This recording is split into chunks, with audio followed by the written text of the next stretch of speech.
नमस्कार दोस्तों, स्वागत है आप सबका भद्रा एस अकेडमी में।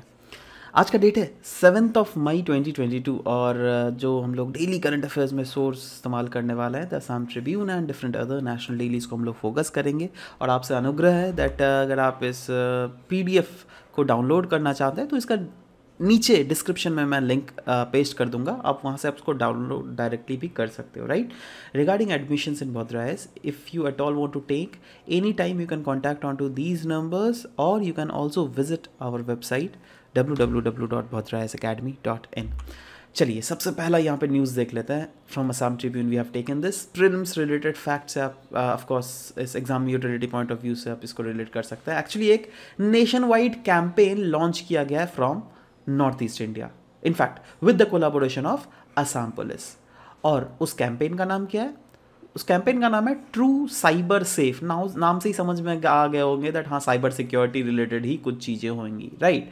तो देखो, आपके मोबाइल में भी शायद ये एप्लीकेशन होगा ट्रू कॉलर, राइट, है ना, जिसका कॉल आता है ना उसका नाम सीधा आ जाता है ना। तो वो ट्रू कॉलर वो वाला जो ऐप है ना, तो इंडिया का जो ब्रांच है वो वाली ब्रांच और साइबर पीस फाउंडेशन, यह एक सिविल सोसाइटी ऑर्गेनाइजेशन है, यह मिल के काम कर रही है असम पुलिस के साथ। और फाइनली इन्होंने लॉन्च किया है यह कैंपेन जिसका नाम है ट्रू साइबर सेफ। नाउ ध्यान दीजिएगा, पहली बार ऐसा हो रहा है, it is for the first time that इस टाइप का नेशनल लेवल जो कोई भी कैंपेन है ना वो नॉर्थ ईस्ट से लॉन्च किया जा रहा है, ठीक है। इसलिए भी ये बहुत ज़्यादा इंपॉर्टेंट आपके एग्जाम के लिए हो जा रहा है ना। सवाल ये होता है, ठीक है कैंपेन तो होगा, साइबर रिलेटेड कुछ तो चीज़ें होंगी, बट क्या होएगी भाई? देखो, कोविड-19 पैंडमिक के बाद जो है ना, दुनिया बिल्कुल ट्रांसफॉर्म, एक पैराडाइम चेंज हमें देखने को मिला है, राइट। लोग जो मोबाइल इस्तेमाल नहीं करना जानते थे पहले, वो कोविड-19 के बाद एकदम आराम से ट्रांजैक्शन भी कर रहे हैं मोबाइल्स में, ठीक है। तो देखो कितना ज़्यादा, इसी को बोलते हैं पैराडाइम चेंज। और ये एक ऐसा चेंज है ना जो क्या इंसान जब एक इसमें आ गया ना तो फिर वो बैक फिर पीछे नहीं जाएगा, वो फिर कैश से ट्रांजैक्शन नहीं करेगा। वो मुझे पता है दैट हाँ भाई, इंटरनेट से ट्रांजैक्शन करने का क्या फ़ायदा होता है, ठीक है। वही चीज़ यहाँ पर भी फोकस किया गया है दैट ये इनिशिएटिव जो है ना, ये एम करता है दैट एक अवेयरनेस कैंपेन क्रिएट किया जा सके जिससे लोगों को ट्रेन किया जा सके दैट कैसे आने वाले समय में साइबर फ्रॉड से वो लोग बच सके। आपके पास बहुत समय कॉल आता होगा, राइट, आपको नंबर देखते होंगे, ऐसे पता चलता है दैट हाँ कहाँ यूएसए से कॉल आ रहा है, फ्रांस से कॉल आ रहा है। अरे भाई ये कैसे पॉसिबल है भाई? आपके कोई जानने वाले हैं यूएसए फ्रांस के? नहीं ना, आपको प्रधानमंत्री जी भी तो नहीं हो, ठीक है। तो कहाँ से कॉल आ रहा है? ये सब फ्रॉड कॉल ही ज़्यादातर होता है, ज़्यादातर। अगेन मैं डिस्क्लेमर देना चाह रहा हूं, राइट नाउ। अब इस कैंपेन के थ्रू नॉर्मल लोगों को अवेयर की जाएगी दैट देखो भाई इस टाइप के साइबर फ्रॉड होते हैं, various type of cyber fraud हो गए जहां पर आपको बोलेगा केबीसी से कॉल आ रहा है, आपने इतना रुपए जीत लिया, बट आपको सरकार को टैक्स देने के लिए 16,000 रुपए देने पड़ेंगे, तो आप प्लीज़ टैक्स दे दो, उसके बाद हम आपको बैंक अकाउंट में डायरेक्ट पैसे भेज देंगे, ठीक है। तो इस टाइप के फ्रॉड्स बहुत चलते हैं। तो इस टाइप के छोटे मोटे फ्रॉड्स को जो है फोर फ्रंट में लाना है और लोगों को इत्तला करना है दैट जिससे लोग इसके चंगुल में ना फंसे। क्लियर है? चलो आगे बढ़ते हैं। नेक्स्ट जो अगेन असम ट्रिब्यून से लिया गया है रिगार्डिंग प्रेसिडेंट्स कलर अवार्ड। आपको पता होना चाहिए दैट प्रेसिडेंट कलर अवार्ड जो है recently union home minister Amit Shah के द्वारा दिया जाएगा May 10 को। किसको? असम पुलिस को। क्यों? क्योंकि असम पुलिस ने, मतलब पहले तो इसका ऑब्जेक्टिव जान लेंगे ना तो ऑटोमेटिकली आप समझ जाएंगे दैट ये अवार्ड दिया क्यों जाता है, राइट। देखो, ये अवार्ड जो दिया जाता है कोई भी मिलिट्री यूनिट को दिया जाता है, ठीक है, अगर वो military unit exceptional service render कर रही है to the nation in case of either peace और वॉर। ना असम पुलिस, यहाँ पे असम में कौन सा वॉर हो गया भाई? कोई वॉर तो नहीं हुआ। जो आप ऑफ कोर्स पीस को प्रिवेल करवाने के लिए असम पुलिस ने एक बहुत ही अच्छा एफर्ट डाला है हमारे देश में, इसीलिए केंद्र सरकार इसको रिकॉग्निशन दे रही है ना। ध्यान दीजिएगा, इसी के साथ असम पुलिस जो है ना, it has become 10th state police force. मतलब इससे पहले और 9 ऐसे डिफरेंट अदर स्टेट्स हैं जिनको यह प्रेसिडेंट्स कलर अवार्ड मिल चुका है, राइट। और प्रेसिडेंट कलर अवार्ड का मेन मोटिव क्या है वो भी हम लोगों ने देख लिया। और अभी क्यों न्यूज़ में था? क्योंकि असम पुलिस जो है ना, एक राइड फॉर प्राइड टीम उन्होंने संगठन किया है, राइट। और ये राइड फॉर प्राइड टीम क्या कर रही है ना, बाइक से पूरा असम घूम रही है, ठीक है, मोटरसाइकिल रैलीज कर रही है across various regions of Assam. और अभी रिसेंटली न्यूज़ में इसलिए था क्योंकि ये लोग जो है तिनसुकिया पहुंची थी, ठीक है। तो अगेन चलो, ये सब तो खैर फालतू क्या बात है, मेन जो चीज़ है हम लोग को ये समझना पड़ेगा एग्जाम पर्सपेक्टिव में, ठीक है ना। चलो आगे बढ़ते हैं। Next is Haflong Hindi. अरे भाई ये क्या है यार हैफलॉन्ग हिंदी? आपको पता होना चाहिए ना दोस्तों, दिमा हसाओ डिस्ट्रिक्ट है असम में, राइट? ये वाला डिस्ट्रिक्ट, इसको ये दिमा हसाओ डिस्ट्रिक्ट है, ठीक है। अब दिमा हसाओ डिस्ट्रिक्ट का हेडक्वार्टर जो है वो हैफलॉन्ग है, ठीक है। और यहाँ पे जो भी हिंदी भाषा यूज़ की जाती है ना उसको कहते हैं हैफलॉन्ग हिंदी ना। ये हैफलॉन्ग हिंदी नॉर्मल हिंदी से अलग है लेकिन, ठीक है। क्यों?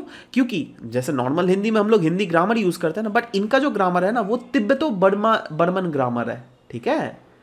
समझ रहे हो बात?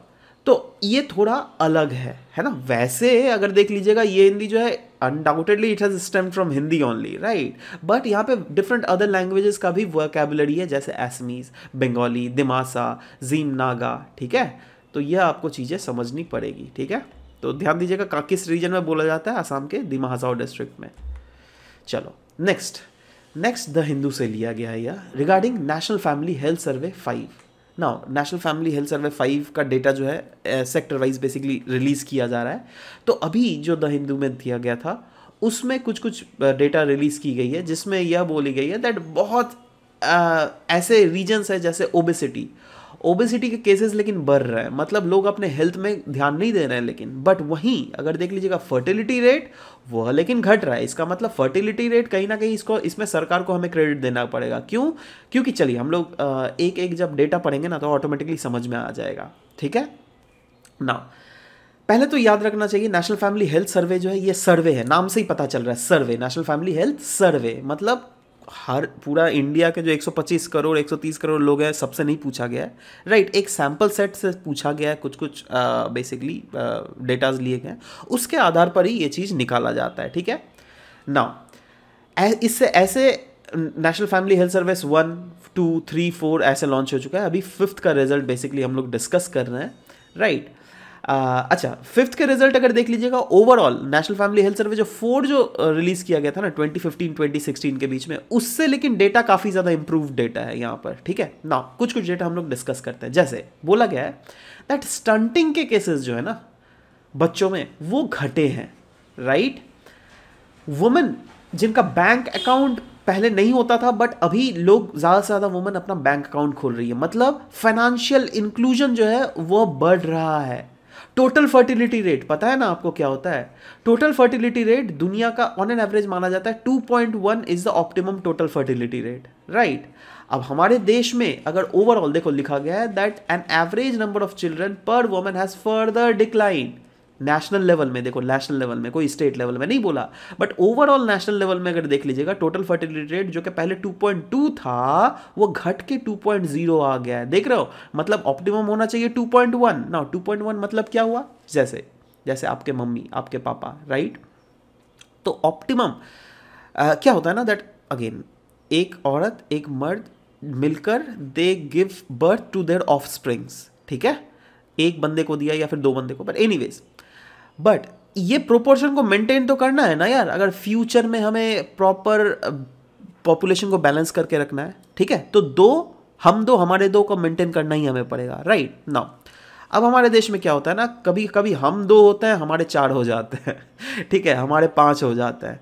बट कुछ ऐसे भी होता है जहाँ पर हम तो 2 हैं बट हमारे मात्र 1 है। देखे होगे अभी के ज़माने में ज़्यादातर यही देखने को मिल रहा है, राइट।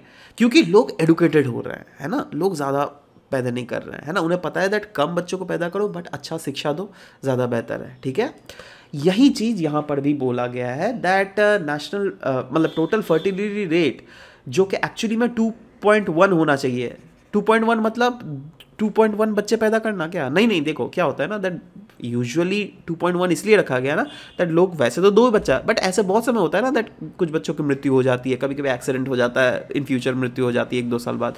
तो वो सब भी फैक्टर को कंसिडर करके 2.1 बोला गया है, मतलब ऑन एन एवरेज 2.1 होना चाहिए। बट अभी नेशनल लेवल का टोटल फर्टिलिटी रेट कितना हो गया है? 2.0, 2.2 से घटकर, और 2.2 जो है एवरेज ये नेशनल फैमिली हेल्थ सर्विस 4 में देखा गया था, बट अभी वो घट के 2.0 आ गया, ठीक है। जिसमें मात्र ऐसे 5 ही स्टेट है जिनका जो रिप्लेसमेंट लेवल है ना वो 2.1 से अबव है। बाकी लेकिन जितने सारे स्टेट्स हैं सबका 2.1 से कम है, राइट। और हम क्या यहाँ पे क्या बोला हम लोगों ने, एवरेज जो है देश का वो 2.0 है, राइट। तो देश का 2.0 है, इसका मतलब बहुत सारे ऐसे रीजन जरूर होंगे जिनका 2 से तो कम ही होगा यार, खत्म बात है ना।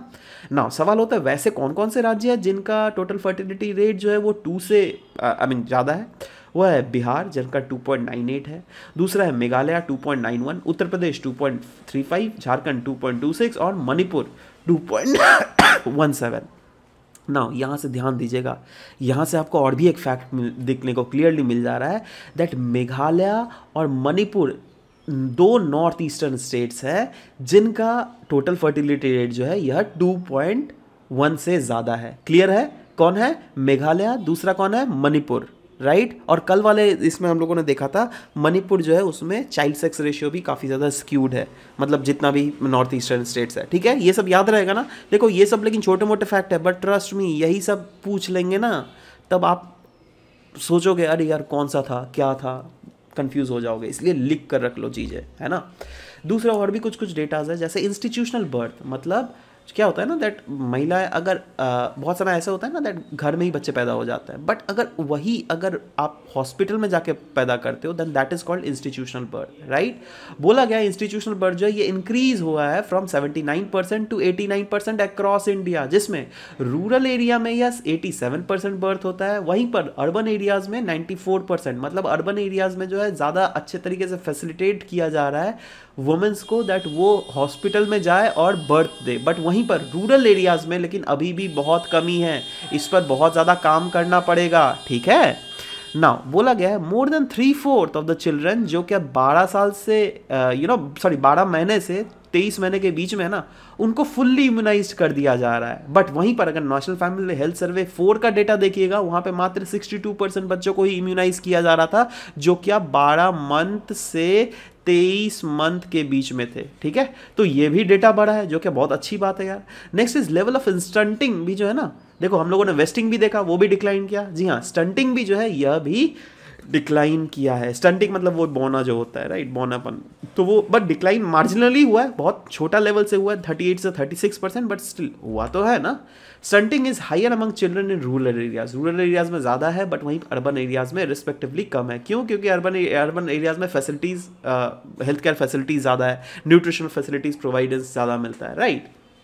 Next is overall improvement. अगर देख लीजिएगा एसडीजी गोल्स को अचीव करने के लिए तो हर एक स्टेट, हर एक यूनियन टेरिटरीज में जो एसडीजी गोल्स है उसको अचीव करने के डायरेक्शन में ही पॉलिसीज फ्रेम आउट की जा रही है, whether it be the central government policies और it be the state government policies, right. Next बोला जा रहा है मैरिड वुमेन जो है ना they usually participate in 3 household decisions, that is उनकी हाउस होल्ड डिसीजन में जो भागीदारी है ना वो बढ़ रही है, माफ करना, है ना। हाउस होल्ड डिसीजन में भागीदारी बढ़े जा रही है, जिसमें सबसे ज़्यादा अगर देख लीजिएगा तो नागालैंड में 99% है, मिजोरम में भी 99% है, लद्दाख में 80% है। वहीं पर अगर रूरल रीजन ओवरऑल देख लीजिएगा रिस्पेक्टिवली कम है as compare to urban region. क्यों? क्योंकि अर्बन रीजन में जो महिलाएं हैं वो ज़्यादा पढ़ी लिखी हुई होती है, राइट। तो इसलिए इनका जो डिसीजन मेकिंग पावर है in managing the household chores, household activities, that is quite more and that is increasing day by day, right. Next is prevalence of women having a bank और a saving account has also increase. जी हाँ, last 4 साल में अगर देख लीजिएगा national family health survey 4 से लेकर 5 में तो यह बढ़ा है। पहले कितना था? 53% वुमेन्स ही सेविंग अकाउंट होती थी, बट अभी जो है यह बढ़ के 79%, which is again a great leap. But हाँ, इसको अगेन 100% हमें करना है। बट वही है ना, देखो अब चेंजेस एब्रप्ट नहीं होते ना, वो भी तो 53 4 साल में अगर 53 से 79 ये तो एब्रप्ट ही हम लोग बोलोगे, है ना। बट स्टिल अभी भी बहुत ज़्यादा होना बाकी है, राइट। ओबेसिटी, अच्छा ये तो बोला गया हेल्थ इंडिकेटर्स में तो अच्छा काम किया, बट कहीं ना कहीं ओबेसिटी एक ऐसा फैक्टर है ना जहां पर अभी भी पीछे है। इनफैक्ट क्लियरली यह बोला गया है दैट NFHS 4 से 5 में ओबेसिटी का प्रिवेलेंस और भी बढ़ा है, जिसमें नेशनल लेवल में जो है ना ये इंक्रीज हो गया है। अमंग वुमेन 21 से 24% मोटा हो गया है, और मर्द जो लोग जो है वो 19 से 23% मोटे हो गए है ना। जिसमें बोला गया more than third of women in these states are overweight और ओबीज। ये कौन कौन से स्टेट्स है? केरला, अंडमान निकोबार, आंध्र प्रदेश, गोवा, सिक्किम, मणिपुर, दिल्ली, तमिलनाडु, पुडुचेरी, पंजाब, चंडीगढ़, लक्षद्वीप। ये कुछ कुछ ऐसे रीजन्स है जहाँ पर more than a third of women जो है दे आर ओबीज। मतलब अगर 100 वुमेन्स है, ठीक है, तो उसमें अराउंड 67 से भी ज़्यादा वुमेन्स जो है ओबीज है इन रीजन्स में, ठीक है। ओके, नेक्स्ट द हिंदू से लिया गया ये article. Home minister Amit Shah ji ने रीएट्रेट किया था दैट सिटीजनशिप अमेंडमेंट एक्ट को जो है उसको इम्प्लीमेंट किया ही जाएगा, जैसे ये कोविड पैंडेमिक जड़ से खत्म हो जाए वैसे इसका इम्प्लीमेंटेशन हम लोग स्टार्ट कर देंगे। जीएस पर्सपेक्टिव 2 से आप इसको इंक्लूड कर सकते हैं regarding this topic, right. Now ये है क्या, देखो सिटीजनशिप अमेंडमेंट एक्ट जो है ये इसके तहत ग्रांट किया जाता है Indian citizenship to persecuted minorities. कहाँ कहाँ के वो माइनॉरिटीज़ होंगे, पाकिस्तान, बांग्लादेश और अफगानिस्तान। और ये वो माइनॉरिटीज़ कौन कौन से हैं, Hindus, Sikh, Jain, Buddhist, Parsis and Christians. ध्यान दीजिएगा इसमें मुस्लिम माइनॉरिटीज़ नहीं है, जैसे पाकिस्तान के आप देख लीजिएगा वहाँ पे अहमदिया माइनॉरिटीज़ है ना। Pardon me guys. So anyways, those who are from these communities, that is ये सारे communities को जो क्या इंडिया में आए हैं till 31st दिसंबर 2014, और अगर वो फेस कर रहे हैं वहाँ उन देशों में रिलीजियस परसिक्यूशन, तो उनको इलीगल इमिग्रेंट नहीं ट्रीट किया जाएगा, रादर उनको इंडियन सिटीजनशिप भी प्रोवाइड कर दी जाएगी। और ये एक्ट जो है प्रोवाइड करता है, सेंट्रल गवर्नमेंट कैंसिल भी कर सकते, मतलब इस एक्ट के तहत कुछ कुछ प्रोविजंस है जिसके तहत central government overseas citizens of India का रजिस्ट्रेशन जो है ना उसको भी कैंसिल करने का प्रावधान इसमें दिया हुआ है। ध्यान दीजिएगा ये एक्ट जो है ना कुछ कुछ एक्सेप्शंस जरूर है, और वो एक्सेप्शंस अगर देख लीजिएगा यूजुअली नॉर्थ ईस्ट रीजन में ज़्यादा है, जैसे north east region of Tripura, Mizoram, Assam, Meghalaya, यहाँ के कुछ कुछ रीजन है, कुछ जैसे ट्राइबल रीजन जो है ना जो कि 6th schedule of Indian constitution में इंक्लूडेड है वहाँ पर, लेकिन ये एप्लीकेबल बिल्कुल नहीं होता। इसका मतलब फॉर एग्जांपल अगर सोचिए यह असम का ट्राइबल रीजन है, राइट, और यहाँ पर अगर बांग्लादेश से कोई परसिक्यूटेड माइनॉरिटी सेक्शन अगर यहाँ पे चली जाए तो they will not be given, I mean they will not be allowed to take shelter in these regions, right, but they have to get out and different other regions जहाँ पर ये allow है, राइट। तो again ये regions में allow नहीं है। Also areas that are fall under the inner line permit notification, जैसे कुछ कुछ एरियाज होते हैं, जैसे आप अरुणाचल प्रदेश अगर जाइएगा ना या फिर नागालैंड, तो ऐसे आपको घुसने नहीं दिया जाएगा, आपको एक परमिट चाहिए होता है जिसको कहता है इनर लाइन परमिट, ठीक है। तो इन राज्यों में भी यह अलाउड नहीं है, ठीक है। तो यह जस्ट है, कुछ कुछ याद रखना पड़ेगा आपको। एनीवेज नेक्स्ट आ जाते हैं, द हिंदू से यह लिया गया exam utility point of view से, GS2 से आप इसको रिलेट कर सकते हैं फूड सिक्योरिटी रिलेटेड इश्यूज के साथ। वर्ल्ड फूड प्रोग्राम के रिलेटेड न्यूज़ था, क्यों, क्योंकि देखो यूनाइटेड नेशंस का ये वर्ल्ड फूड प्रोग्राम है, ये डिस्कस कर रही है इंडिया के साथ और सोच रही है ये दैट इंडिया से वीट को प्रोक्योर करना, क्योंकि देखो अभी क्या है ना दैट रशिया यूक्रेन वॉर के कारण दुनिया भर में फूड सिक्योरिटी चैलेंजेस देखने को मिल रहा है शॉर्ट टर्म में, और इंडियन गवर्नमेंट ने क्लियरली बोला अगर आपको चाहिए तो हमसे ले सकते हो, ठीक है। तो इसलिए वर्ल्ड फूड प्रोग्राम जो है कंसल्टेशन है इंडिया के साथ दैट हाँ कैसे प्रोक्योर किया जा सके। Food assistant branch of world food programme United Nation, that is world food programme क्या है, यह एक फूड असिस्टेंट ब्रांच है यूनाइटेड नेशंस का, और ये दुनिया का लार्जेस्ट ह्यूमैनिटेरियन ऑर्गेनाइजेशन है जो क्या एड्रेस करती है दुनिया भर में हंगर, और दुनिया भर में प्रमोट करती है यह फूड सिक्योरिटी। 1961 में इसको फाउंड किया गया था, एंड इसका मेन एम यही है दैट हंगर और मालन्यूट्रिशन को कैसे दुनिया से एलिमिनेट किया जाए, जिसका अल्टीमेट गोल यही है दैट हाँ the need of food aid itself, मतलब कैसे एलिमिनेट ओवरऑल किया जाए दैट हाँ फ्यूचर में जिससे फूड का जरूरत ही नहीं ना पड़े दुनिया भर में, राइट। अभी देखो बहुत सारा कंट्रीज ऐसे हैं जो क्या डेवलपिंग अंडर डेवलप्ड स्टेज में, जिनका फूड का, जैसे अफगानिस्तान ले लो, अफ्रीकन कंट्रीज देख ले लो, राइट, वहाँ पे चाहिए ही फूड, है ना। वेस्ट एशियन कंट्रीज बहुत सारे हैं जहाँ पर फूड का किल्लत है, ठीक है, तो इन रीजन्स में चाहिए। It is a member of United Nations Developmental Group and it is a part of its executive committee। चलो ये तो ये मतलब नॉर्मल चीज़ें हैं, एंड इसका मेन एम यही है, it also direct to fight micronutrient deficiency. देखो फूड ही नहीं, फूड के साथ साथ क्या होता है ना, अभी के ज़माने में देखोगे, भले ही जैसे इंडिया में देख लो ना, फूड की क्या कमी है, किसी को फेमाइन आ सकता है इंडिया में, नहीं, राइट, हम लोग we are food self sufficient, but at the same time बहुत जन ओबीज हो रहे हैं, राइट, बहुत समय स्टंटिंग के केसेस हमें देखने को मिल रहे हैं, वही तो डिस्कस तो किया ही हम लोगों ने, है ना। उसके बाद वेस्टिंग के केसेस देखने को मिल रहे हैं, तो ये सब क्यों हो रहा है पता है, माइक्रोन्यूट्रिएंट डेफिशिएंसीज के कारण। अब वर्ल्ड फूड प्रोग्राम जो है ना, ये नो डाउट अनडाउटेडली ये मतलब ये मेक श्योर तो कर ही रही है दैट फूड सिक्योरिटी प्रमोट हो, बट साथ ही साथ माइक्रोन्यूट्रिएंट डेफिशिएंसी से भी फाइट कर रही है, जिससे चाइल्ड मोर्टेलिटी दुनिया भर में रिड्यूस हो सके, जिससे मटर्नल हेल्थ जो है वो इम्प्रूव हो सके, डिजीजेस से कॉम्बैट किया जा सकते हैं जैसे HIV, एड्स, ये सबसे प्रॉपरली कॉम्बैट किया जा सके, ठीक है। चलो नेक्स्ट जो न्यूज़ है regarding IPC, that is Indian penal code, section 143 of IPC. Now क्यों ये न्यूज़ में है, क्योंकि एक गुजरात के मतलब एमएलए है जिग्नेश मेवानी, उनको कुछ आज़ादी 2017 में जो है ना, उन्होंने आज़ादी मार्च निकाला था, ठीक है, और वो आज़ादी मार्च जो उन्होंने निकाला था बिना पुलिस के परमिशंस के साथ, ठीक है। तो इसलिए आप भी अगर कोई फ्यूचर में एक्टिविटी कीजिएगा ना, मेक श्योर पुलिस से परमिशन ज़रूर से ले लीजिए, नहीं तो इस टाइप के सेक्शन 143 जो है आप पर भी लागू किया जा सकता है ना। सेक्शन 143 होता क्या है यार, देखो जैसे ये मैंने बोला आज़ादी मार्च निकाला, मार्च मतलब समूह, एक लोगों का समूह होगा, कुछ डिमांड करेंगे, हमारी मांगे पूरी करो, हमारी मांगे पूरी करो, ठीक है। तो देखो ठीक है, वो लॉफुली तभी होगा जब आपको पुलिस का परमिशन हो। अगर आपके पास पुलिस का परमिशन नहीं हो ना, so that will be an unlawful assembly, और इस अनलॉफुल असेंबली को ये करने के लिए बेसिकली सरकार अगर चाहे तो सेक्शन 143 ऑफ आईपीसी के अंडर आपको पनिश भी कर सकती है विद इम्प्रिजनमेंट, जिसमें 6 महीना तक भी एक्सटेंड किया जा सकता है वो प्रिजनमेंट, और फाइन भी लगाया जा सकता है, या फिर दोनों ही लगाया जा सकता है, फाइन और 6 महीना का इम्प्रिजनमेंट दोनों एक साथ, ठीक है। तो ये सब कुछ चीज़ें हैं जो कि आपको समझनी पड़ेंगी, ठीक है, समझ में आ गया।